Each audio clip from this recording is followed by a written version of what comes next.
I now call this meeting of the Amateur Detective Club to order. My name is Tristan Miller, the Saucy Sleuth. I am Melissa Meli, the spy. I'm Tyler Riley, cop and a half. Today's show is brought to you by Audible. Audible is offering our listeners a free audiobook with a 30-day trial membership. Just go to audibletrial.com/ADCpod and browse the unmatched selection of audio programs. Download a title free and start listening. It's that easy. Go to audibletrial.com/ADCpod. That was my best Terry Gross impression. Thank you very much. Ooh. You know what I just noticed? I mean, it's not important, but I was like, I've only called the meeting to order twice. That's Really? Yeah. Oh gosh, Well, Tyler, you get to call every meeting to order for like the next 3 months. No, it's fine. Like, we should have a go. Can I tell you what happens though is this. I say, who wants to call it to order? There's silence. And I go, I guess I'll do Because it. if people really want to do it, I'm not going to stand in the way of someone calling the meeting to order. It's just something that I just thought of. That is all. Well, I'm going to sneeze. Okay. Nope, never mind. Because I announced it, I didn't. Oh man, we're coming up with such good audio today. Okay, so here's my thing. Tyler, you can close out the meeting if you want to today. No, it's fine. Like, it's not like... Do you want to do it? No. Do you want to do it? There's the sneeze. Do you want to close out the meeting? I'll close out the okay. meeting. You can do it. You can Okay. do it like a big All boy. right. It's okay. Oh Jesus. Can I have a closing, please? So what did we watch today? So we are taking advantage of the fact that March is Women's History Month. What? Her story. Her story. Mm-hmm. Or something. Or something. Yeah. So we are going to be watching things with female identifying detectives in them. Mm-hmm. So I'm going to stop you right there. So I think what Okey-doke. Melissa's trying to say is... Uh-huh. that we're... Oh! Yes! Oh God! And I'm so... Was I this obnoxious during Black History Month, Tyler? Because I feel like I was. That's truly the white man's burden. Oh, amazing. Wow, I didn't even catch what you were doing for a second. That's because you're used to the patriarchy. Oh my goodness. That was yep. a very solid goof, Tyler. Thank you very Yeah, much. it was really good. Good. So I am super excited because I've been wanting to watch this since we started doing the podcast. And it is the pilot of Murder, She Wrote. Yay! Yay! Bloomsbury. Angie lands in the building. I'm so here for gosh. this. Building. She is my favorite TV grandma. Have Like, you... Yes, Sorry. that is okay. Have you seen this movie called The Court Jester? It stars Danny Kaye and a very young, very, very attractive Angela Lansbury. I have not seen So this every He's a- movie that Angela Lansbury is in? That is also Seriously. true. But it's very good, and you should see it. It's a musical, and it's very good. A lot of patter. Amazing. That's all. Yep. That's I'm what down I have to for say it. about Angela Lansbury. That and watch Anastasia. She's also good in that. She's also good in Beauty and the Beast. And The Mary Manchurian Poppins. Candidate. What? The Manchurian Candidate. Correct. She's in that? Yes. I did not The know. original, not the Denzel Washington one. I have never seen either. Oh, okay. Well, we know you haven't seen the Denzel Washington one. Oh, right. Since you've only seen... I'm uncultured. I watched two things growing up. Star Wars and Lord of the Rings. Yep. End of list. Both of those It's things should have unfortunate. starred Denzel Washington in his defense. Denzel would have been a very good Boromir or Aragorn. Yeah. I thought him as Or- Mary. But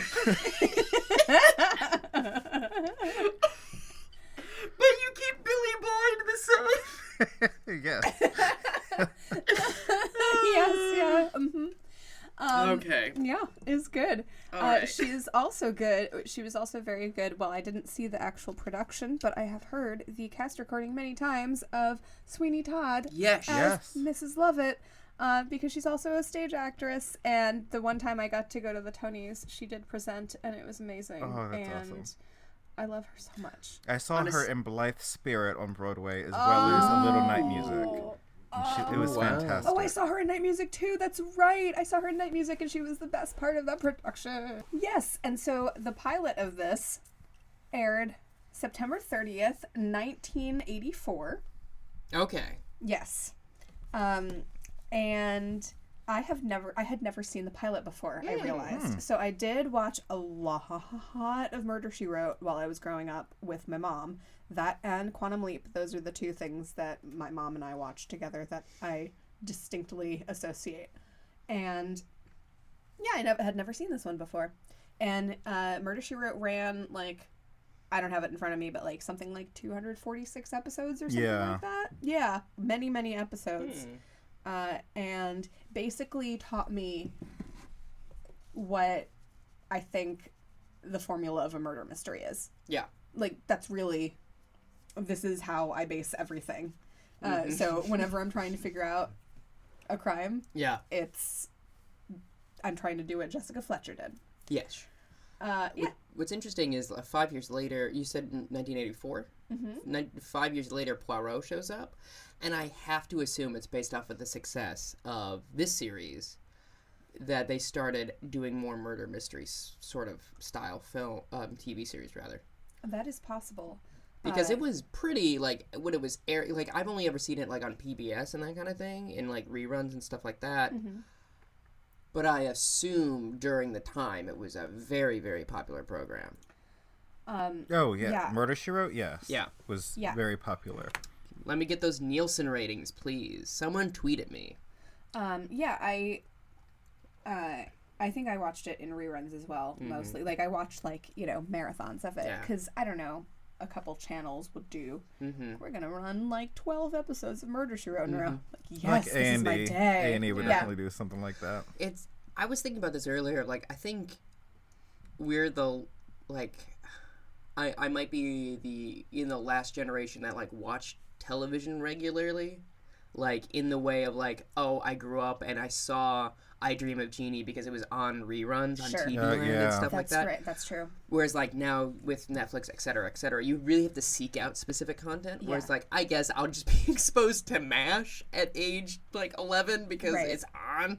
No, exactly. And actually, this Murder, She Wrote is unfortunately hard to find on the internet. Yes, I did notice that, actually. We did find it, but it was, not your usual suspects. Don't come after us. Please don't. Yeah. Look, all the misogyny and racism throughout the series that just mires it with, that bogs it down. That's why it's not on television anymore. Oh, I see. The racy, Angela Lansbury in the bathtub after dark trying to seduce men. It's a whole thing. Yeah. Oh, yeah, of course. All the pegging she does. Oh, gosh. The graphic scenes of her pegging. Oh, God. You're welcome for that. In-depth exploration of gonorrhea. It's a it's a whole nightmare. It's a whole thing. Don't talk about my TV grandma like that. I'm sorry. I do apologize. No, I got her mixed up with Shay Mitchell. Oh, of course. Who would win in a fight, Angela Lansbury or Judi Dench? Judi Dench. I think she's more spry. Judi Dench. I think she'd also have no qualms with playing dirty. Like, just...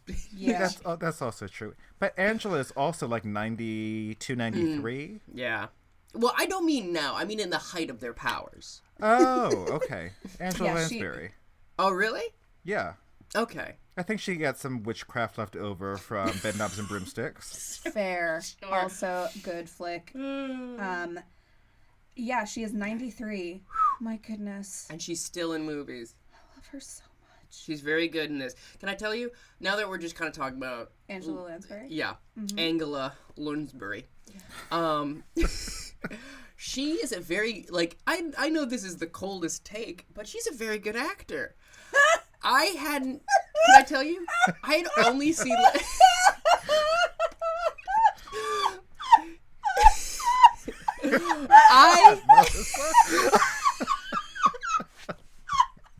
Good. I'm glad. I think I've won comedy for the day. I'm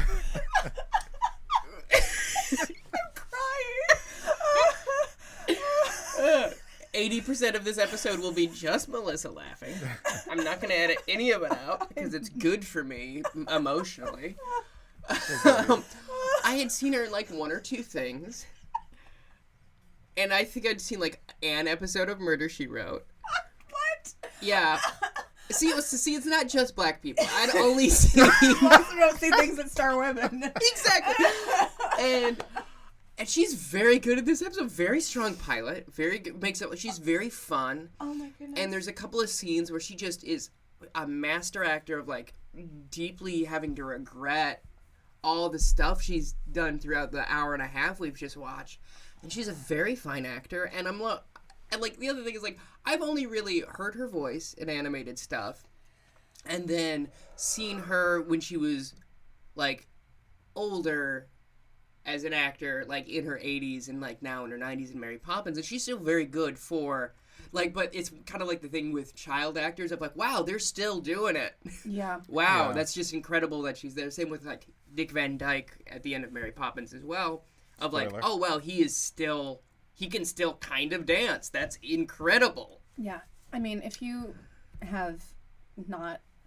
lived in the world and not figured out that Dick Van Dyke is at the end of the new Mary Poppins, I don't know what to tell you. I thought you meant if you've lived in the world and haven't figured out that Dick Van Dyke is at the end of time, and he ushers everyone into heaven.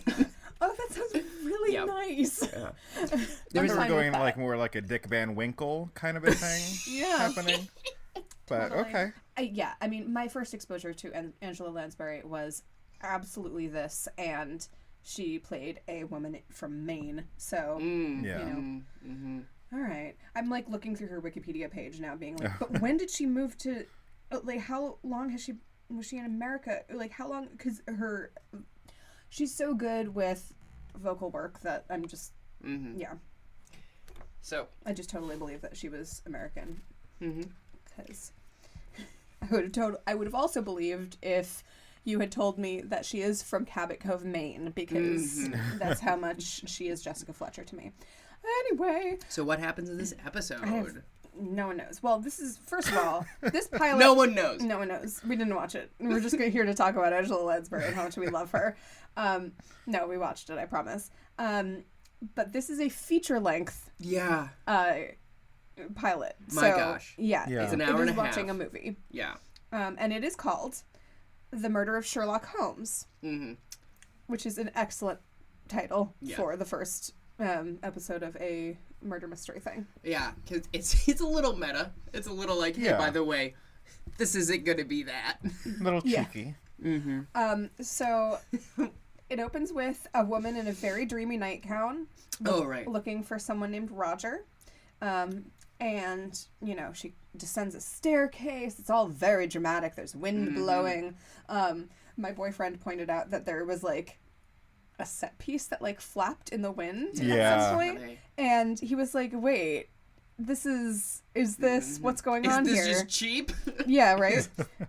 And the then she opens like a closet or a hall door or something like that, and there's a man with an axe, and the woman screams, and the director yells cut, and so it's a stage play, a community theater stage play, as far as I can tell. And so, okay, the moving set piece makes sense. Yeah. So there are three older women in the audience watching the rehearsal, and one we find out is Jessica Fletcher, and she I hardly know her. That's the only one I'm going to do. Only one I'm going to do. Thank I goodness. hardly know her because this is the pilot, and this is the first scene she's in. That's true. Fair. And these women are supposed to be like helping out with the production. And we meet. Well, they're the cookie ladies. Yeah, they're the cookie, cookie ladies for the refreshments in the lobby, which is very sweet and brought me back. Oh yeah, it is. It is. That's very much a community theater staple. Yes. And Jessica we find out is a widow from Cabot Cove, and you know she's doing stuff in her community and whatnot. She's also an English teacher, an erstwhile English teacher, substitute sometimes. Yeah, substitute. Yes. And she goes up to the director and she's like, oh, and no one will figure out that the killer is the uncle. And now they have not seen the second act. They've only seen the first act of this play now. Mm-hmm. And he's like, wait, did you get a copy of the script? She's like, oh, no. Well, I just figured it out from, all of these different clues, blah, blah, blah, blah. He changed his tie, blah, blah, blah, blah, blah. Yeah. And she just says it so matter-of-factly, like, of course, well, of course that's what I'm going to see. It's really lovely. And it's really fun because she also, has to leave right away. She's like, I'm really looking forward to seeing how it plays out. And then just, leaves. She's like, it did no malice. No.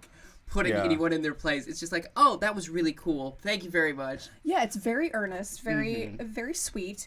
And he's completely horrified and he's like trying to get the writer, and he's like, oh God, I have to call him up. We have to change the script, blah, blah, blah, blah, blah, blah. Yes. And it's very fun. And then we get an extended introduction with the main theme of the show, which I love greatly. And Jessica on a run. Yeah. She just runs through. Literally just running around. I just felt like it was like her running around, interspersed with what props do we have lying around set right now? Let's put her on a ladder. Here's a basketball. What? And this is where you get the extended scene of her pegging. I'm sorry, I brought it back. Mother, I know you're listening. Don't look that up. Yeah, don't. Please. Just don't. So, yes. And she is running around, and we see these scenes of Cabot Cove, Maine, where she lives. It's very nice. Makes me want to go to Maine. Not in the winter. In the summer. No. Never in the winter. No. And she gets into her house, and her phone is ringing. And it's a call from her nephew, Grady. Who lives in New York City. We get from all that's all. What is that? Jerry Lewis. Oh, okay. Hey, lady. Oh, I thought you were doing a Nick Kroll impression. Oh, no, I'd rather die. I would rather be shot in the head than ever have to associate someone with Nicholas Kroll. Thank you. All right. Well, now I know how Tristan feels about Kroll the Troll. Oh, yeah. Completely fair. I'm on a Kroll. Gross. Yeah. And Grady says, hey... Oh, on a roll. My bad. It took me a second. It's 8. Oh, boy. So, yes, Grady is calling, and he says that he has read her novel that she had, a manuscript of in the closet or whatever. Drawer. I don't know. And she's like, he says, I hope you don't mind. And she's like, no, that's totally fine as long as you're the only one that read it. He's like, well, oops, I gave it to a publisher. Yeah. And she's like, wait, what? And he says, well, they want to publish it. So there you go. Yeah. So now you're an author. So I have to interject that as I was growing up, I always thought Grady was real cute. Okay. All right. That's fair. He has floppy hair and he's very earnest. And I tell you, he reminds me of Mark Hamill. And so that makes sense that he has floppy hair and is very earnest, much like a Mark Hamill. Yeah. So yeah. Mark Hamill's hair in that first Star Wars is so bad. Yeah. It's so bad. It is. It's pretty bad. It's terrible. Please continue. No. But so she flies into NYC for a publicity junket because, she becomes a published author. I thought she took a train. You're right. I don't know why I wrote that. She did. She took an Amtrak. Yeah, she took the Amtrak because George is his name? Mm-hmm. The attendant? No, George is the bus driver. Why do I know that? George is the bus driver. And it was Daniel that was the guy helping her off the train. Yes, Daniel. She hoped that his son got the scholarship that he applied for. Yes, right. Which is indicative of a thing that Jessica does all the time, which is gets to know everyone in their business constantly, but in a very friendly, warm way. Yeah, in a way that, is so... I wish I could master this art, because I either ask questions that are way too personal and intrusive, or I'm afraid I'm going to do that, and then I don't ask questions, and because I feel embarrassed. And then I still feel embarrassed because then I don't know anything about the person. Yes. Just to give you a peek into my psyche. It's the opposite of, what is that dink's name from the Christmas novel we wrote? Oh my god. That guy, sorry. Oh yeah. the detective from that terrible Murder for Christmas novel. Yeah. Is because he is like so aggressive and she is so like lackadaisical of like, oh, I just happened to notice this thing about you, Right. or like, how are you? What's your family like? And But- she does it in such a lovely way. And Goals. she's trying to be helpful as Yeah. well. Yeah. Like you see that with the cab driver and the bus driver and like so many other characters that throughout this pilot. Yeah. I want to be Jessica Fletcher when I grow up. Mm-hmm. Yeah. Is that a note you wrote down? No. Okay. It's just out of my brain. Okay. I mean, I didn't have to write that down. That's I always- always remember that. WWJFD. Yeah, pretty much. There you go. But yeah, so she trains into New York for a publicity junket, and it's kind of terrible. Yeah.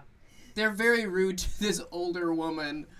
Yeah. Yeah. It's just very dismissive, and there's a very funny extended scene where she's on the TV and the interviewer is like, "Oh, TV is such drivel," and she goes, "I wouldn't know. That's your business." And she dunks on this man, and he almost like balefully looks into the camera, like The Office. It's very good. Oh, it's so good. She does not. She puts fools in their place, but also in the nicest way. It's really great. Yes, it's so good. Yeah. So it's pretty awful, and she's like ready to go. But then finally, the publisher, Mr. Giles, who has been super busy all week while she's been doing this awful publicity tour, he stops her at the train station when she's about to board the train to go home, and with like a dozen red roses. Yeah. And it's like, please don't leave.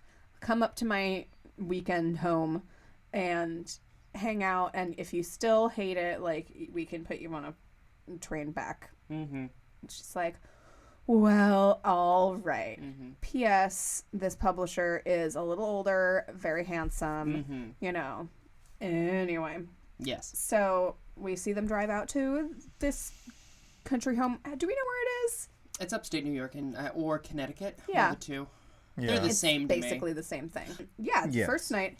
And he didn't tell her, oh, by the way, sorry I didn't warn you, but I'm having a costume party tonight where Yeah. everyone's coming as their favorite fictional character. Oopsie. And she makes a really great joke Uh-huh. where she says, well, I mean, I guess I could come as Lady Godiva. Who, of course, the thing about Lady Godiva is she rode into town on a horse naked. Yes. Right. And Okay. she makes a very good acting choice here where she like pops her hip out and goes, and Yeah. it's very good. Yep. I was like, that level of confidence is something to aspire to. Yeah. Well, this was Sassy. also around the time that Angela Lansbury had like those workout tapes. Oh my gosh. I did not know about this. What is this? What? She has workout tapes? Yeah, I'm pretty sure. Let me fact check this real quick. Cursory Google about Angela Lansbury again. How do I not know all of this stuff about TV grandma? Yeah. Angela Lansbury's Positive Moves, a personal plan for fitness and wellness. So, are we going to, as a group or individually, try these tapes out? And there is a bathtub scene. I knew I remember something. I'll send you the link after. Yes, we thank finish you. the I'll recording. try to put it in the show notes. Yes, please. So she comes to this party dressed as Cinderella's fairy godmother, and I don't know, isn't that what she says? Yeah. Because she actually looks like Glinda from The Wizard of Oz. Yeah, that's what I thought she was. Yeah, no, I'm No. pretty sure she says fairy She godmother. does. She does. Okay. Yeah, so like, and I don't know where she got this costume because it is full out. It's, Yeah. No, just the curtains from her guest room, I Mm-hmm. imagine. Oh yeah, she just whipped them together into a dress. I don't know. Yeah. No, I like that idea. Well, Sound of Music.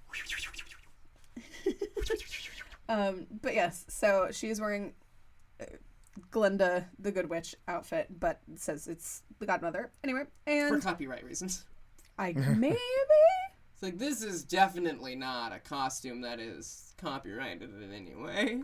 And I do want to say, shout out to the Murder, She Wrote wiki, because of course that exists, thank goodness, for having a photo of Angela Lansbury in costume Very with crown good. as Nice. as the episode Amazing. photo. Iconic. Yeah. And there's a lot of people at this party that do some stuff. Yeah, And there's a guy who's playing piano. yep, and And- he's terrible. Yeah, he's Like, trying to put it... He's good at piano, but like he's a terrible person. Yeah, he's trying... Well, he's a theater producer, so, go figure. But yeah, he's trying to produce an off Yeah. Broadway play, Yeah. and he's serenading people and so forth. Yeah. He at one point gets very salty about people requesting that he play Rodgers and Hammerstein. Mm-hmm. Oh yeah. It's like, oh no. So come off it. There was some good music. But Then there's also a guy and his wife, right? yes. Okay. Yeah. What's that guy's name? Captain Caleb, Yes, Captain Caleb, who... who also has a last name. Yeah, and he's dressed as Sherlock Holmes. Right, yeah, he's dressed as Sherlock Holmes. And he and his wife clearly don't get along. No. And there's some other people there. There's a woman named Ashley who's, I don't know, dressed as a queen of some sort. Mm-hmm. There's also a lady who is very drunk at one That's point. the wife. That's the wife. That's the wife yeah. of, yeah.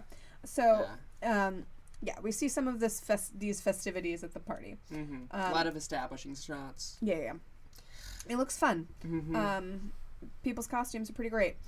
So then we see Grady, the nephew, outside with Kit.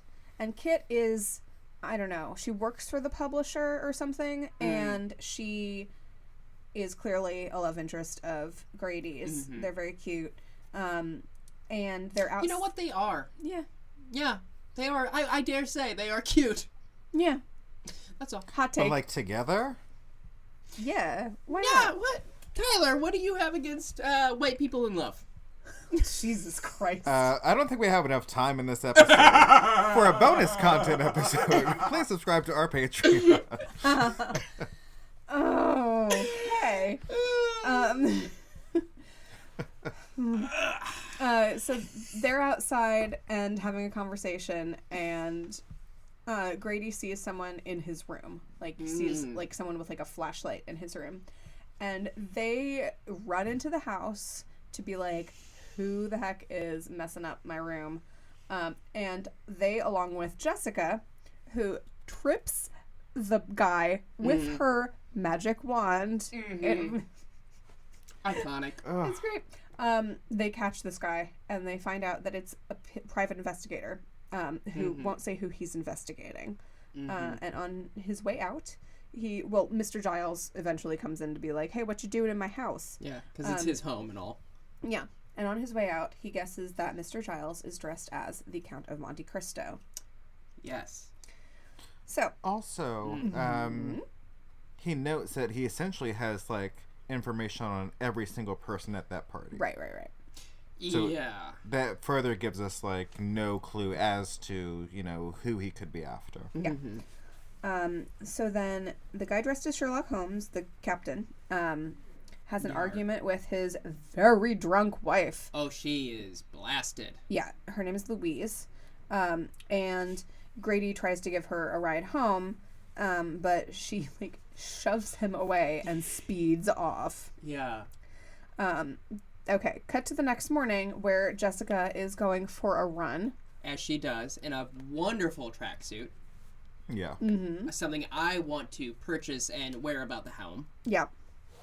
And then Louise comes back the next morning, who she is sobered up by this point, and she's looking for her husband.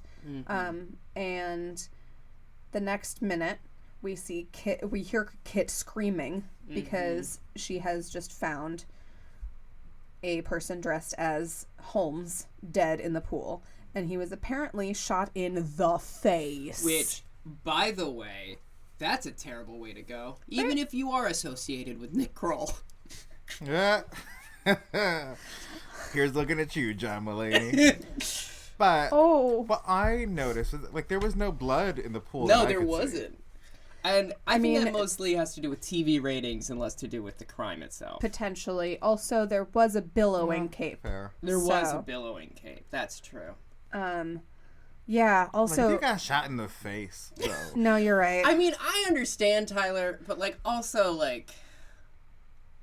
Give me that good brain splatter, is what I'm It's saying. TV... Ugh. Wow. So everyone assumes that it is Captain Caleb because he was dressed as Sherlock Holmes. Yes, obviously. I mean, that makes sense. Yeah. He's also, like, Louise doesn't know where he is. Yeah. So everyone hated this guy. Everyone really disliked the captain. And, you know, by the way, most of the time, the people that get murdered in Murder, She Wrote are terrible people.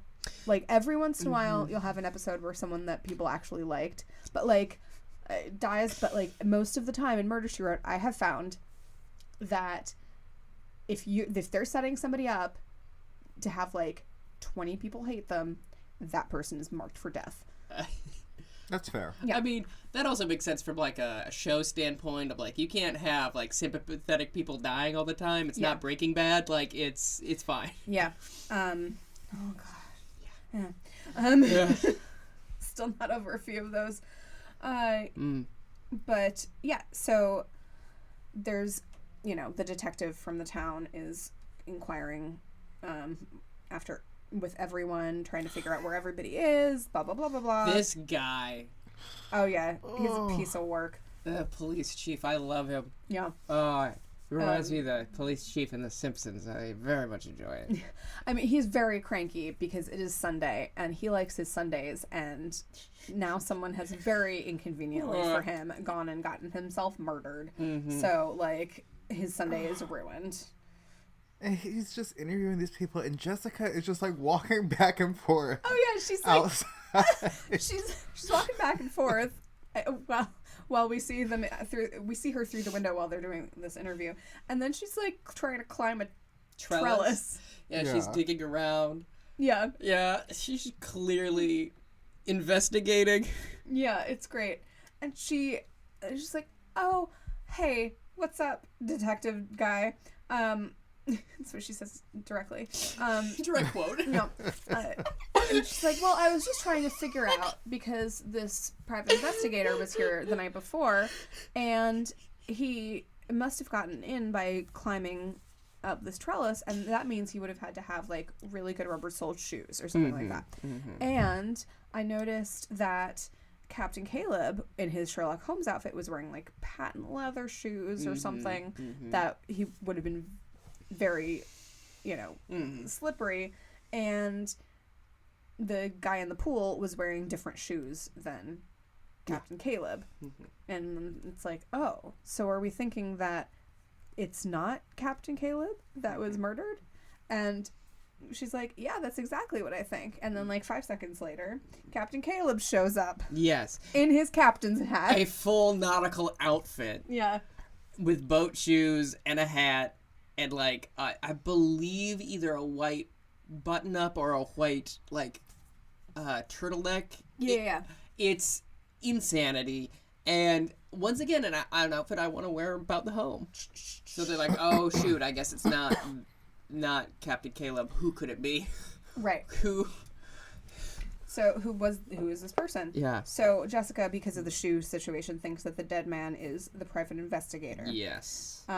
It turns out that the person who had hired the private investigator was indeed Captain Caleb, who has, like, what kind of company does he have? It's a shipping and receiving company, I believe.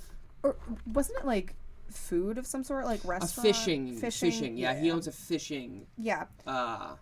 Thing. And, I mean, in case we don't get to this later, we do get to see the interior of his office. And, oh my goodness, the theming of the inside of his office is next level. Once again, something I want about the home. So, Caleb is telling us, hey, listen. Right. So, he hired the PI to look into someone in his company who's been like leaking information about his company or something like that. Yeah. So he also says, listen, I ditched my Sherlock Holmes outfit in the closet because I was going to a hotel with some girl and didn't want to go dressed as Sherlock Holmes. Which, does make sense, but is terrible. Does it? Like, I mean, Tyler. a little? Like, oh, Sherlock, won't you solve this crime? And the crime is my body. Your body is a crime. That is true. That's the new hit single coming at you now. Yeah, great. So... Let me have fun, Melissa. It's a parody of Your Body is a Wonderland. Whose butter are we talking about here? Mine. I thought we were still on mine. But it's fine. Okay. Everybody. I'm like, yeah, exactly. Yikes. Crime buddy. Crime And this is and when Mia we River. get back into it with the cantankerous Ashley, right? Sure. Or am I jumping the gun? I don't know. Who's to say? I don't read ahead in my notes, so I have no idea. So Jessica thinks that the killer could have thought the man in the costume was Captain Caleb. Yeah. So based on, the dark at night and whatnot by the pool or whatever it is, it could have been either someone who was trying to kill the PI or someone who was trying to kill Captain Caleb and mistook the PI for Captain Caleb. So we have twice the amount of suspects because we have two possibilities of what the scenario was.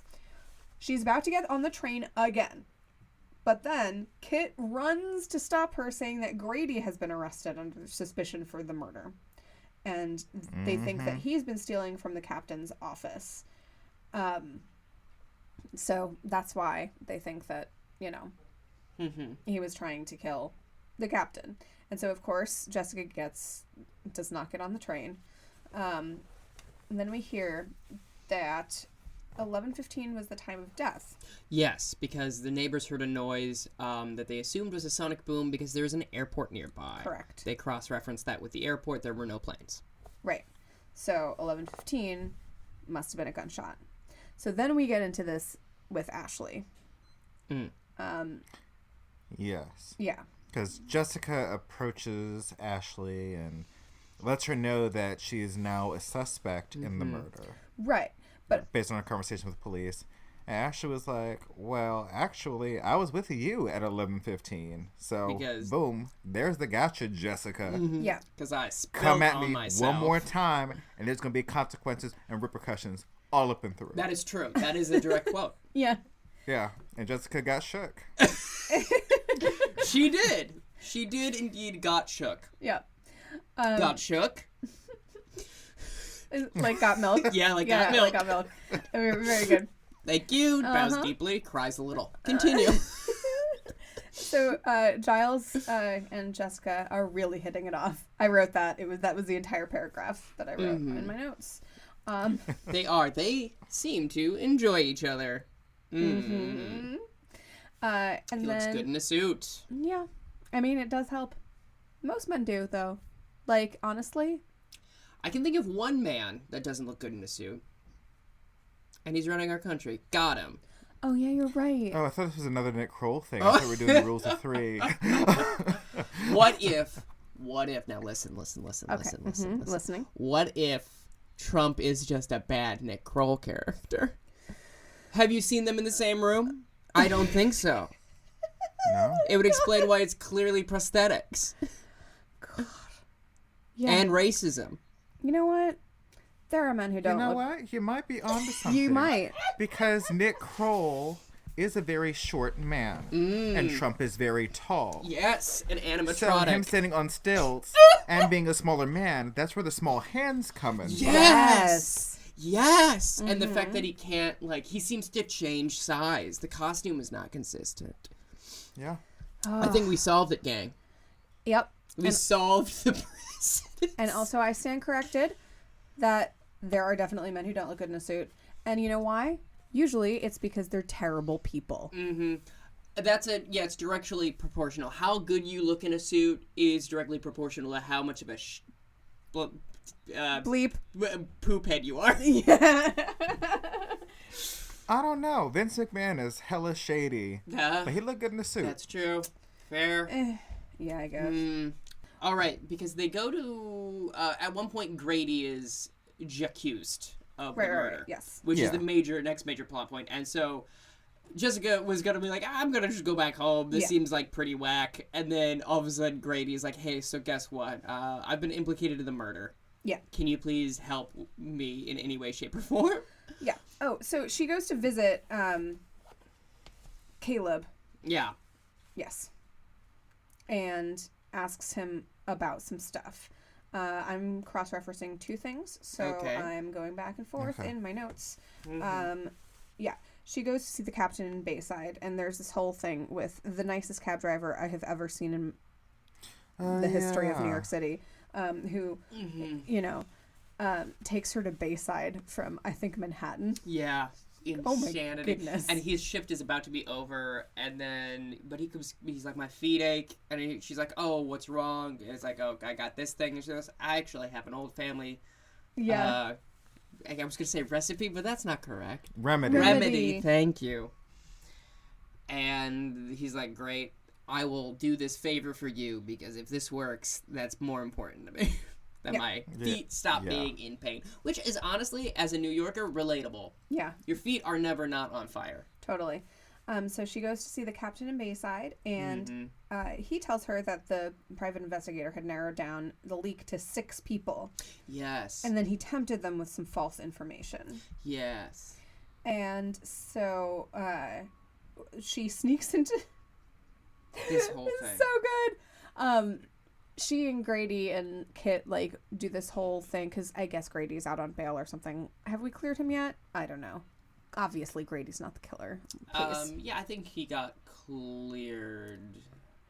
Right. No, he didn't get cleared. He Oh, must not have been yet. out on bail. Yeah. I think he was brought in, but he wasn't, like, arrested. I don't know. No, he was arrested. That's so strange. He was arrested. Yeah. He must have been out on bail, I guess. Yeah. I don't know. Yeah. So, yeah, now this is when Jessica and Grady and everybody sneak into the Ashley's office, right? Ashley's office. Very Mission Impossible. Oh my gosh, it's so good. That's not that theme. So we see her sneaking in and narrowly missing Ashley actually entering, because even though Ashley was with her, she's like, well, you know, she could have had an accomplice. Yes. And Ashley does get out some documents and take them with her. So that's suspicious. Right. So she thinks that Ashley and the composer / piano player, Peter Brill, were working on it together. Yes. There's There's a great scene. But will they get away with their brilliant plan? Oh, ha, ha, ha, ha, ha. There's also a wonderful sequence with the bus. Because Ashley gets on a bus. Oh, yeah. And Oh, my gosh. Yes. then Jessica calls a cab and is like, can you follow that bus? And the cab driver is like, I'm not doing that. That's insane. Yeah. But luckily another bus comes and she goes, does this bus follow that bus?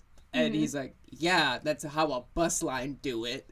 Yeah. And and then she gets off the bus and then gets accosted by 2 men and is saved by another person that was on the bus that recognized her, because apparently she's a famous person now because she's been on TV and she hasn't right, and because of her novel. So this is also a consistent thing throughout the series where everyone Jessica encounters has read her book. Everyone. That's everybody. So funny. Everybody. I mean, even in... And I love that oh, go ahead. Sorry. just like, you know, even if they don't like it, like... It already started in this episode where so many people are like, oh, yeah, I read your novel. Mm-hmm. So, yeah. Anyway, Tyler, what are you going to say? Because I think I'm going to like it. I also love, like, all the black people we've been introduced to are just so pleasant. Yeah. Yeah. Yes. Yeah. Yep. You didn't see that a lot. You don't see that a lot, typically, in crime shows. Yeah. Yeah. And, I mean, this is also in the 80s when... Yeah. That's a lot of years ago. This is like 30 years ago. Yeah. 30, some odd years ago that we were... doing this, and you know, TV still doesn't have it all figured out in terms of handling it. But yeah, and it was because the people who accosted her were not black. And then the person that saved her was black. And so that was... And can I tell you, they do like a shot to the guy that saves her in the bus. Yeah. And I was like, oh no, are they gonna make? Oh no, are they setting him up to be? And then the opposite happened. I was like, oh, that was very nice. That was a strong setup and payoff, but in kind of subverting an expectation, perhaps. Yeah. Which I thought was very effective and very pleasant. Yeah. So yes, and that's how she figures out that. It's Peter Brill that is Ashley's accomplice for something, because that's where the theater is. Yeah. And by the way, let's get into it. How does this guy? I guess it's the 80s, and so theater spaces cost different things. But like, there's a full-on the auditions he is holding are in the theater where they're going to perform. May I say? I think it is heavily implied that the money he has is illegally gotten. Oh, yes, that's true. So he has presumably an absurd amount of money to put on this play. Sure. Because even the people auditioning for it, clearly her manager / agent is like not of good repute. Yeah. Also, is that scene next? What? Where she goes to the theater? Because I have to talk about this freaking scene. Oh, we have to talk about this. Okay, him playing the piano was the most absurd thing I have ever seen in my life. Because there's no way he was matching up. He was playing far too high up. It was nuts. It did not sync up. He's clearly not, just like... clearly not playing the piano, and it's the funniest thing I've ever seen. Oh goodness, everything about this audition, very few things about this audition other than someone singing part of a song in an audition are how any audition goes. Yeah. Which is fascinating, because presumably this was written by someone who has been seen around auditions ever. So first of all, it did take place in a theater, which almost never happens. No. Then the woman says, hey, the one who's auditioning for them turns around, offended after they tell her, like, thank you very much, you can leave now, and like comes at them with the rage of 1,000 suns. Yeah. And says, oh, well, that just means you hated me, I guess. And he's like, well, yeah, it really does. This business isn't for you. And they have this huge back and forth of like how terrible. And I'm like, that's not how any of this works. Yeah. Well, I mean, I think it's heavily implied that she's not an actor. Well.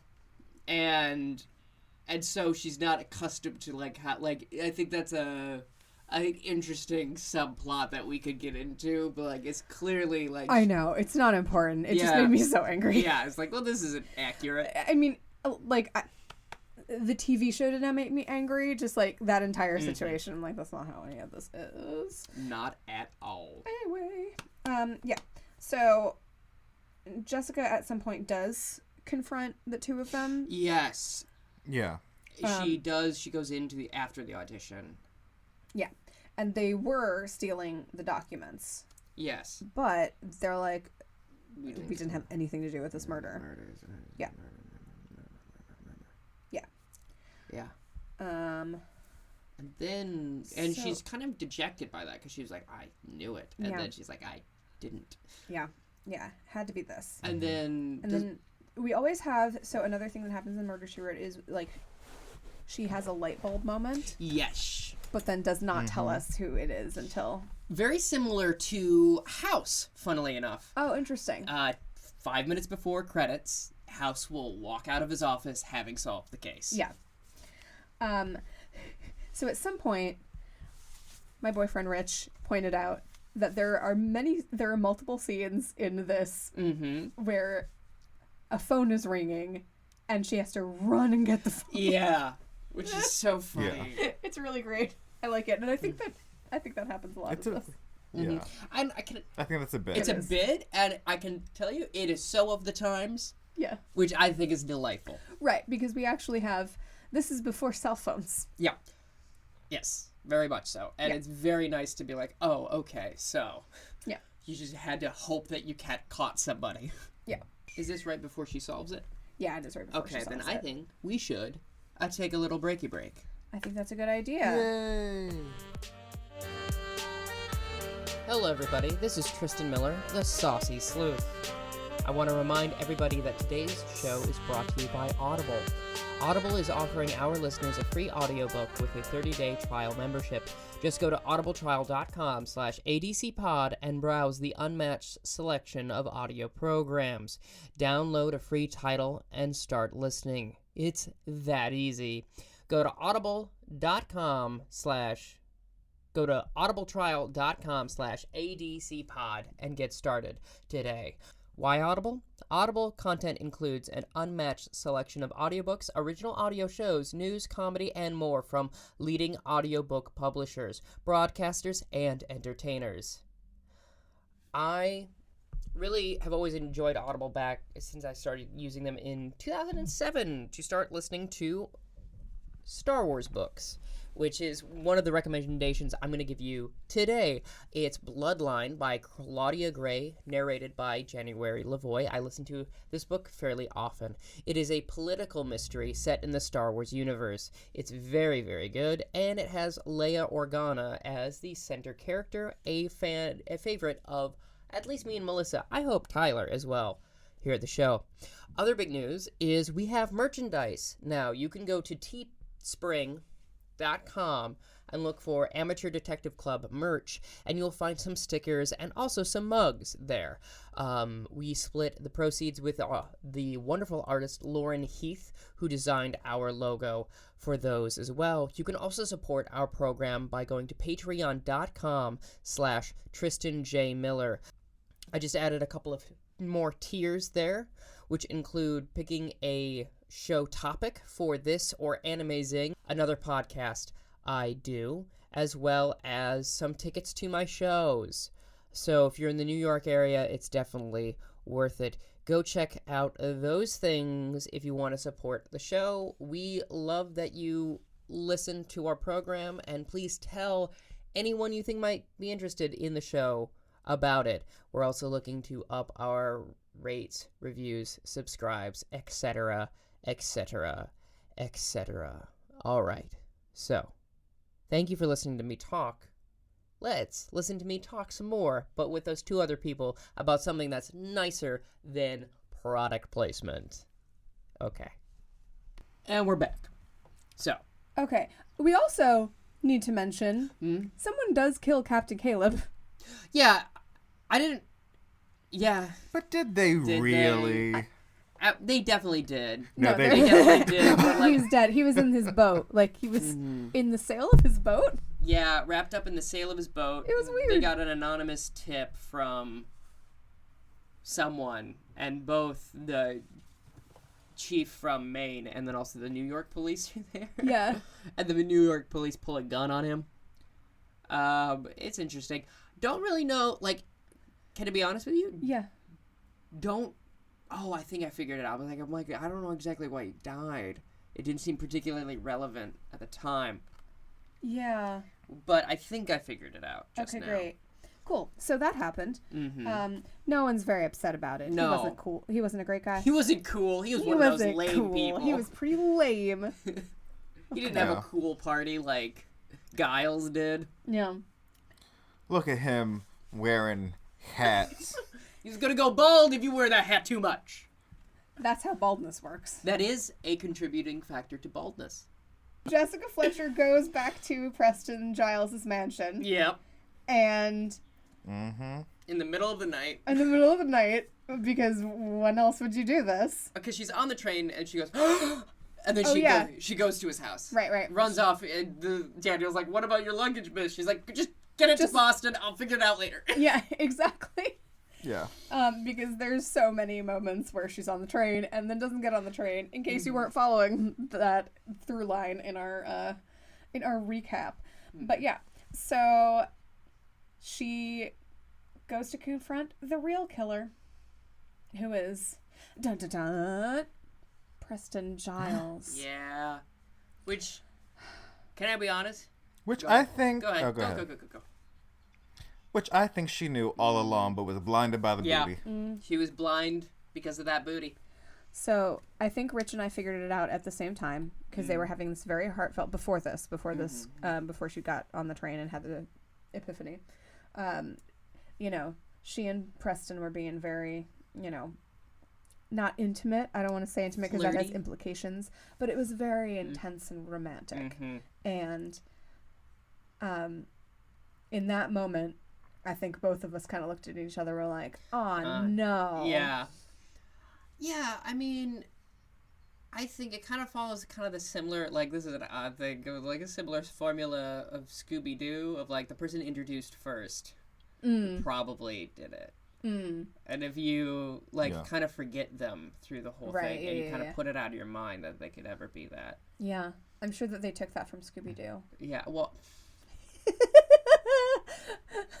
well, damn. That wasn't I was roasted. I didn't mean it to be. Wow, it shut me up. I didn't mean it to be. Oh, sure. I just... No, yeah, absolutely. But yeah, no, I think Scooby-Doo was a big influence on Murder, She Wrote. Absolutely.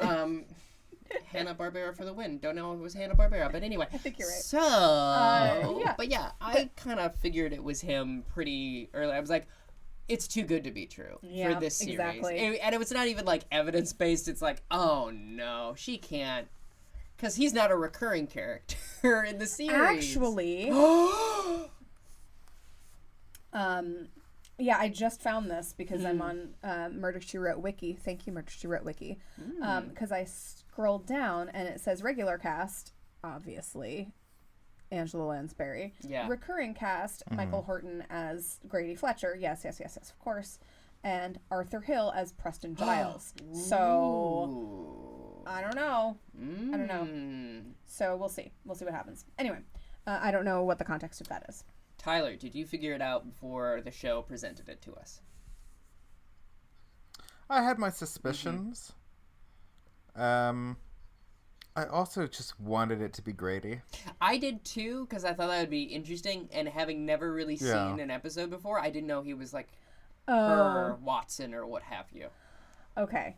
He does come back a lot in it, so it's one of those things where... It couldn't I think this... Like, I also think that I've seen other episodes where people are like, oh, it might be Grady, and it's never Grady. I'm sorry. Grady. Wait, is it Grady? Spoilers. Is it Grady at one point? The last episode is he murders her to get all that money. Anyway. So, yeah, he's a recurring character. Uh-huh.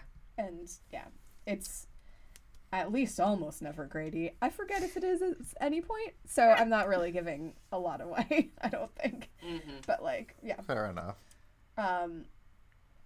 Yeah. So why'd he do it? He did it... Oh my god, it's the most convoluted reason. It's so convoluted. Basically, the PI... Okay, so he is under an assumed name. Yes. And he used to be someone else, and he was framed by his 4 business partners and went to prison. He wasn't framed. He did it. Yeah. Well, he was the scapegoat.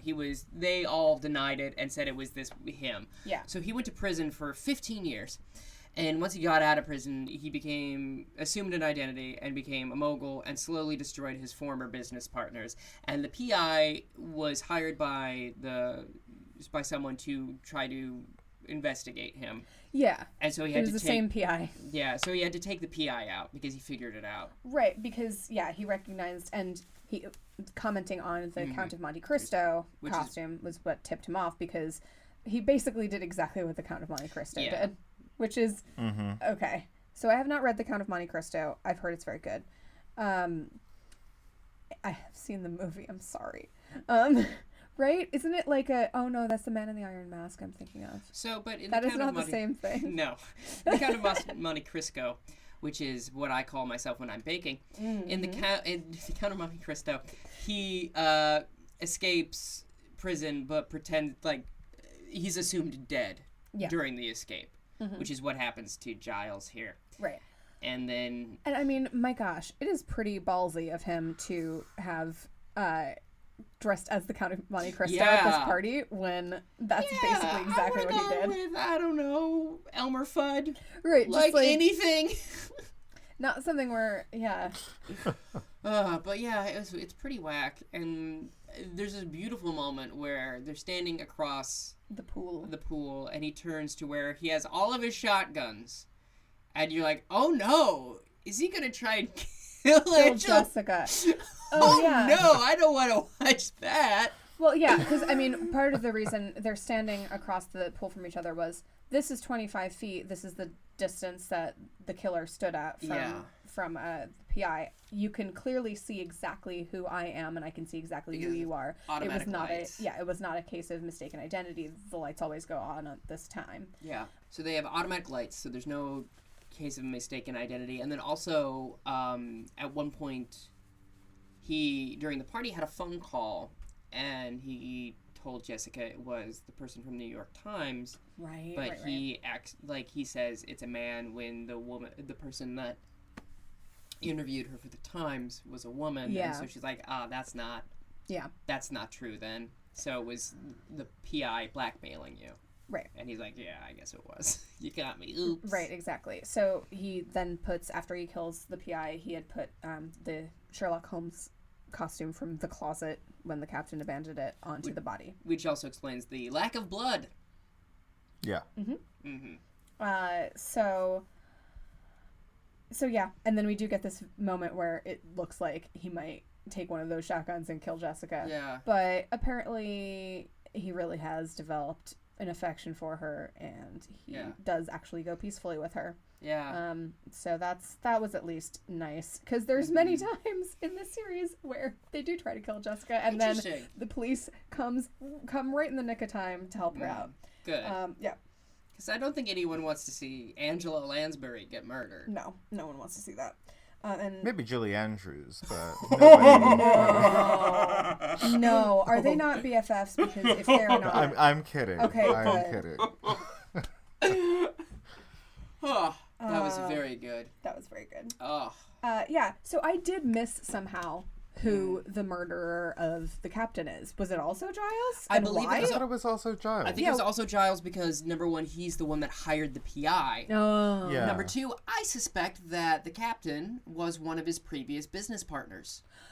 Oh, Yeah. okay, I think that's implied, but it's not stated. Okay, all right, Yeah. cool. Because I missed it just in the whole... Yeah, it's kind of glossed over. Yeah. It's odd. It is kind of glossed Alternatively, it could be his wife, but they do have a prenup, so it doesn't really make sense that it'd be her. I mean, because it also... Because of the fact that we don't get another killer reveal, the only thing that makes sense is that it's Giles. Yes. So... But yeah, so then we get this lovely scene of Jessica going back to the train to Cabot Cove. Yes. And Kit comes running back to tell Jessica about a murder in Central Park. That my favorite Don Bluth film. That the police are confused about. And Jessica's like, no. Absolutely this not. is not for me. Like, I know, yes, I was super helpful on this one, but really I'm just an English teacher / I guess a novelist now. I have to... Internationally famous novelist. Whatever. I'm going back to Cabot Cove. On the train, you get this last shot of one of the clues that Kit had told her about the case. She comes back and says, wait, what about this now? Did you say this? Yeah. Like, maybe she's going to actually come back and solve the murder. You know, paving the way for the rest of the series for Jessica to be solving a ridiculous amount of murders as she writes her famous novels. Now, I will say, as a pilot for a series, it is incredibly strong. And I am very impressed by this. Like, there have been 2 pilots recently that I've seen that I've been like, oh, wow, this is the whole thing, and it sets it up really well. This one, and weirdly enough, Mad Men. Oh, yeah. I've started watching Mad Men for the first time. Yeah. And that first episode was like, oh, I know what this is the whole thing, and it sets it up beautifully. And the same thing with this. It's like, okay, this is the formula, here are the characters. Like, it's a very well-executed pilot. Yeah. And it is long, which is fine. Yeah. But it would have been nice for it to not be as long, but it also isn't. I don't mind that it is, because all the character stuff they do in that first act is fun and good. Yeah, it is. Like the way she interacts with her friends when she learns she's going to be on TV is very cute and that Yeah. kind of thing. Yeah. It Yeah. is, and it's also like I didn't feel like it was as long as it actually was. Yeah. I only did because then I started getting really sleepy, and I was like, "Oh, is it?" The only reason I did was because I, as you two can attest, I found several links, and I had started it a few times, Sure. and then had to go back and figure it out and that sort of thing. But Yeah. No, it's very long, and then it ended up being like 12:30 in the morning when I stopped watching it, and I was like, "I'm going to sleep," and my boyfriend was like, "I'm gonna stay up and watch this next episode of the show." that's It's great. really cute. I love how much my boyfriend loves Murder, She Good. Wrote. Good. Anyway. Tyler, what are your thoughts about the episode? Okay. Are we rating yet, or We we're have just not rated. talking? Okay. Cool. This was. It felt an appropriate length. The episode to me, just because this is like in line with the television mysteries I grew up with, like Midsummer Murders, Yeah. and all of their episodes are about roughly the same amount of time. Oh, okay. Sure. And, you know, this is also like a similar length to the pilot of Number One Ladies Detective Agency as well. Oh, okay. Just the pilot is like a feature length, Great.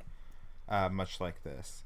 And I also enjoyed this show just because it's like, it's very different, but it's like the same kind of mystery show with levity Yeah. in it. Yes. It's pretty upbeat. Like It's not chipper. everything is gloom and doom. Like it's just, you know, there is seriousness around the crime as it should be, but there's enough light throughout that it strikes a really nice balance. For me, and I love Angela Lansbury like nobody's business.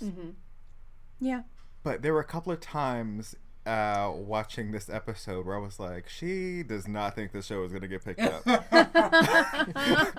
Homegirl is just going through it That's right now. funny. Would you, which is funny considering how long the show ran and how yeah. famous it made her. Would you Yeah. call yourself an Angela Fansbury? I am now. Good. Yes, definitely. Definitely. Yeah.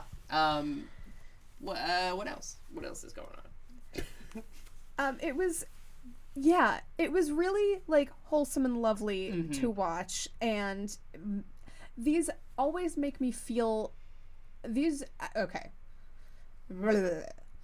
It always makes me feel good to watch this murder mystery show for some reason. You know how sometimes like you can watch a really good show, like Breaking Bad is one of the best, like, you know, pound for pound best series I've ever seen, but it does not leave me feeling like No. great afterwards. I have never finished the series because I got through 2 seasons and I was like, this is making me depressed. Yeah, no, I can't absolutely. watch this show. And there are some shows that like do that to me as well.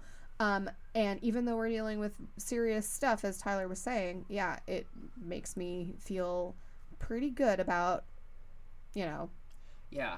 everything. Because I think we've talked about this before as well, as everything's kind of tied up Yeah. in a neat bow at the end of it. So you get the sense that, like, there is justice in the world, there is good in the world. And then also the main character, much like Poirot, is like an interesting and eccentric and fun character to watch. Yeah. And genuinely warm.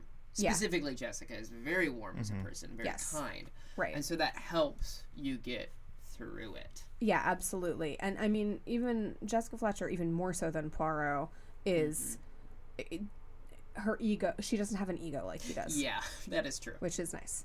And Yeah, her having a big head is very far-fletched. oh yeah, Oh. got him. Oh, I love it. that was good. Yeah, and I was actually, so this is an interesting thing that I've been thinking about because I heard it, I think, on 2 separate podcasts that I listened to this week. One of them was definitely Wonderful, and the podcast Wonderful. Like, it's wonderful, but it's also called Wonderful. Yeah. Where Rachel McElroy was talking about her love for true crime stuff. Yeah. And Okay. I think that it was in Wonderful, not the other one, I'm not sure, but it was being said that a lot of times women like true crime stuff because it has, like, even more so than men sometimes, because it like ties up in a bow and like they catch the killer at the end. You Yeah. know, like Yeah. someone solves it and it's like this very like, you know, it makes us feel safe, I guess. Yeah. I'm explaining this terribly. Please go listen to Wonderful Sure. to actually get a better explanation of that phenomenon. But it's Yeah. really, and I think along those lines, because I've been thinking about my love for murder mystery stuff too, and it's always very great. It's like, justice has been done. We caught the killer. Things can be okay now. Yeah. Kind of deal. Yeah, and I think, not to get too dark with it, I think there's a different expectation that men and women have surrounding crime, because I think women are less sure that the crime will be solved, that justice will be served, whereas I think men, at least from my perspective, being a white man, the assumption is, of course they're going to catch the killer, of course the right thing will happen, of course fairness occurs. Yeah. I always believe that a case will be closed. Not necessarily they have got it right, Yeah. Sure. but they'll make an arrest. No, that's fair. That's Yeah. true, and that's something that Angela Lansbury's character does also say to the police chief. She's like, I know how you Yeah. people work. You're just going to find someone, arrest them, and then close the case. And he's like, Yeah. hey, I'm going to pretend I didn't hear that. And she's like, you can do that, but I still said it. Yeah.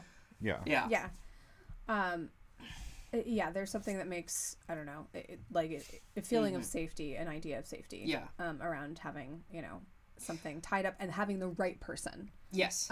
be brought to justice for it. Absolutely. And Specifically.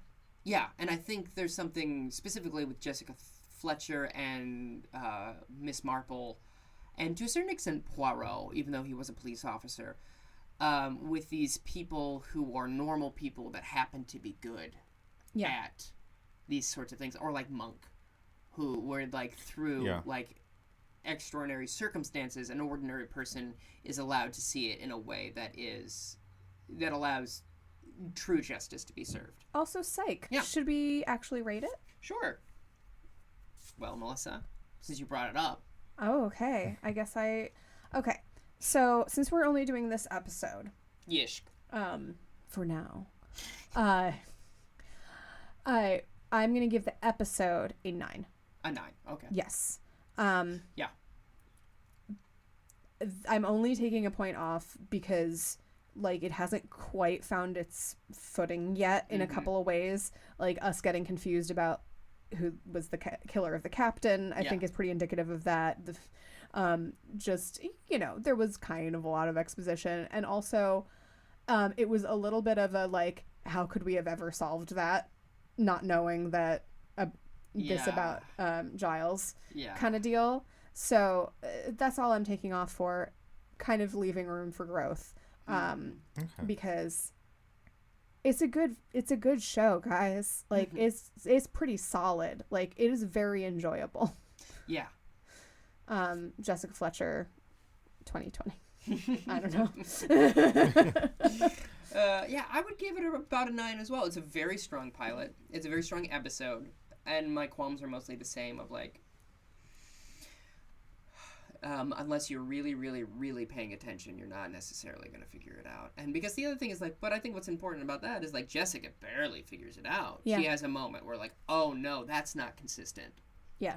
Oh no, that he was lying. Right, if he right. lied about this, what Yeah. else was he lying about? Mm-hmm. And so I think it's very solid. I think all the world building is solid, and I think all the world building is presented in an entertaining enough way where I'm not annoyed. Yeah. Because there are sometimes where it's like, yeah, I get it. Right. No, totally. Yeah. Yeah. What about you, Tyler? I would give it, because we're doing this out of 10 now? Yes. Yeah. I guess we are. Yeah, okay. Oops. I would give it 9 and a handlebar. Mm-hmm. Cool. Yeah. Yeah. So we're all in agreement. We enjoy this one. Yeah. We enjoyed it, yeah. Point deductions for the nonsensical opening sequence. Oh, I loved that. But like, I hear what you're saying, but the sequence for Poirot is very similar. It's like, what is going on? Well, it's not the sequence we get in the series. Oh, really? Right. Correct. Yeah. No, this is So a just for one-off. the pilot. Interesting. Yeah. Interesting. points off for like the random moments where I saw Angela just being like, "Is this like? Are we really Am I doing really this? saying I this? can't believe I'm doing this for scale. No. Did I really just trip someone like at thigh height with a magic wand? Like, are we really?" Abracadabra. Yeah. Yeah. Oh God, it was one of my favorite moments. But it's yeah. so lovely and a lot of fun. And I also would like to propose, like, if we had the budget, my dream would be to do like a drunk history style recreation of the episodes Oh my goodness. with Melissa. Yes. Yes. Oh my gosh. So Tyler, That would be would this hilarious. would this entail you getting drunk, trying to remember the episode, and then Melissa, us acting it out. acting it out? Drunk history style. Yes. Yeah. Okay, Yes. ideal, I think. Yeah. Ideal. Oh, at one point, so when she's trying to get on the bus, Yeah. and like the doors have closed, Yeah. and she like goes and runs Yeah, up to yeah, the yeah. bus and like knocks on it. My Yeah. boyfriend turns to me and was like, "Don't get mad, but it's you." I'm like, I'm not offended in the least bit. I think- so funny. Tristan did a very good tweet about like his peak form earlier Oh, yes. this week. Yeah. Go check it out on his Twitter. It's funny. And Tristan, for I'm those who posing. can't see you, I'm posing. because it's an audio medium, is like doing some Instagram poses. It's great. But yeah, about his peak form, and I think that my peak form is Jessica Fletcher. Like at some point, Yeah. yeah. It's to be aspired to. Rarely achieved. Yes. So, oh my Amazing. gosh, all of this is good. All right. Tyler, it's your turn. I would now like to call this meeting adjourned. And instead of a gavel sound, go to YouTube and play Shakademus and Pliers Murder, She Wrote in lieu of a gavel sound. Goodbye. Bye.